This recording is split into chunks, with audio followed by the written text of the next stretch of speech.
நான் உனக்கு இடும் கட்டளை இதுவே, இந்த இறைவாக்குகளை துணையாக கொண்டு நம்பிக்கையுடனும் நல் மனசான்றுடனும் நன்கு போரிடு.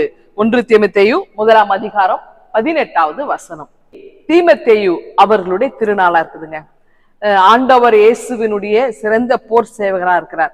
யோவான் ஒரு முறை இவரை என்ன சொல்லுவாங்க, எபேசு திருச்சபையினுடைய அந்த நகருடைய பாதுகாவலர் இவர் அப்படின்னு சொல்லுவாங்க. ஏன் அப்படின்னா இவர் பாத்தீங்கன்னா பவுலால இவர் மனமாற்றம் பெறுகின்றார். இவருடைய தாயார் யூத பெண்மணியா இருக்கிறாங்க, தந்தை பிற இனத்தை சார்ந்தவங்க. அப்போ இதை எல்லாம் இருந்தும் இவர் இயேசுவை குறித்து அறிந்து கொள்கிறார். பவுல் வழியாக அவர்கிட்ட திருமுழுக்கும் பெற்றுக் கொள்கிறார். சிறந்த திருமறையில அதிகமாய் அந்த ஞானத்தை இந்த தீமோத்தேயு பெற்றிருக்கிறார். அப்போ இவர் என்ன நிறைய இடங்களிலே இவர் பணி செய்கிறார். அப்ப எபேசு திருச்சபை மக்களுக்கு நிறைய நேரங்கள இந்த திருமறையை சார்ந்த நிறைய கேள்விகள் ஐயங்கள் எழ ஆரம்பிச்சது. அப்போ என்ன செய்யறார், பவுல் இவரை எபேசு திருச்சபைக்கு அனுப்புறார். நீ போயிட்டு அங்க போயிட்டு மக்கள் நிறைய கேள்விகள் கேட்கிறாங்க, ஐயங்கள் நிறைய இருக்கு, அப்ப அவங்களுடைய கேள்விகளுக்கெல்லாம் நீ பதிலை சொல்லு, சரியான வழியில அவங்களை வழி நடத்து அப்படின்னு சொல்லி பவுல் இவர் அனுப்பியிருப்பார். இவரும் போய் மக்களை விசுவாசத்திலே சிறந்த விளங்குவதற்கு இந்த தீமோத்தேயு துணையா இருந்து வழி நடத்தியிருக்கிறார். ஆனா அதே நேரத்துல நிறைய போராட்டமும் இவருக்கு வந்திருக்கிறது. நிறைய பேர் இவரை துன்புறுத்த ஆரம்பிச்சாங்க, அதாவது அடிக்கவும் ஆரம்பித்தார்கள். நற்செய்தி இப்ப நீங்க இந்த இடத்துல செய்யக்கூடாதுன்னு சொல்லி அவரை அதிகமாகவே அவரை இக்கட்டான ஒரு நிலைக்கு கொண்டு போனாங்க. அதிகமான கிறிஸ்துவுக்காக பாடுகளை துன்பத்தை அனுபவித்தவரா இருந்தார்.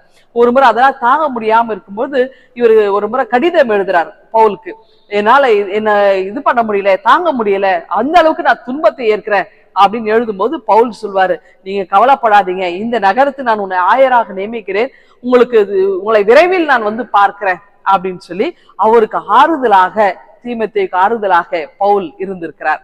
அப்ப கடிதத்தின் வழியாக அவருக்கு ஆறுதல் சொல்லி, அப்ப கிறிஸ்துவினுடைய அந்த நற்செய்தி நிமித்தமாக பாடு அனுபவிப்பதை, தீங்கு அனுபவிப்பதை அதை பெருமையாக கொள்ள வேண்டும் என்பதையும் இந்த தீமோத்தேயு தன்னுடைய வாழ்க்கையில கற்று அதை செயல்படுத்தி இருக்கின்றார். அப்போ கடவுளுக்காக, கிறிஸ்துவுக்காக தன்மையே அர்ப்பணித்த தீமோத்தேயு இறுதி வரை அவர் ஆண்டவருடைய திருப்பணிகளை செவ்வனே செய்து அவருக்காக சிறந்த போர் வீரராக இருந்து போராடி துன்பத்தையும் ஏற்றுக்கொண்டு வாழ்ந்தவர் தான் இந்த அருமையான தீமோத்தேயு. இன்றைக்கு அவருடைய திருநாளிலே இணைந்திருக்கிறோம். நாமும் கிறிஸ்துவனுடைய நற்செய்தியை கொண்டு செல்வோம். ஒருவேளை நமக்கு எதிராய் தீமைகள் வரும் என்றால் அதையும் தாங்கிக் கொள்ளக்கூடிய, ஏற்றுக்கொள்ளக்கூடிய பலனை ஒவ்வொருவருக்கும் பரிசுத்த ஆவியானவர் இந்த நாளிலே தந்து காப்பாராக. ஆகவே இந்த நாளை நாம் ஆண்டோடைய கரங்களை அர்ப்பணித்து தோங்குவோம். கடவுள் நம்மை இந்த சிந்தனையோடு ஆசீர்வதித்து வழி நடத்தி காப்பாராக. ஆமென். எங்கள் அன்பின் ஆண்டவரே, தூய தீமோத்தேயுடைய வாழ்வுக்காய் நாங்கள் துதிக்கின்றோம். நாங்களும் ஆண்டவரே உமக்காய் நாங்கள் சிறந்து பணி செய்ய கர்த்தர் கிருபை தாரும். இப்ப இயேசுவே ஜெபிக்கிறோம் எங்கள் அன்பின் கடவுளே. ஆமென்.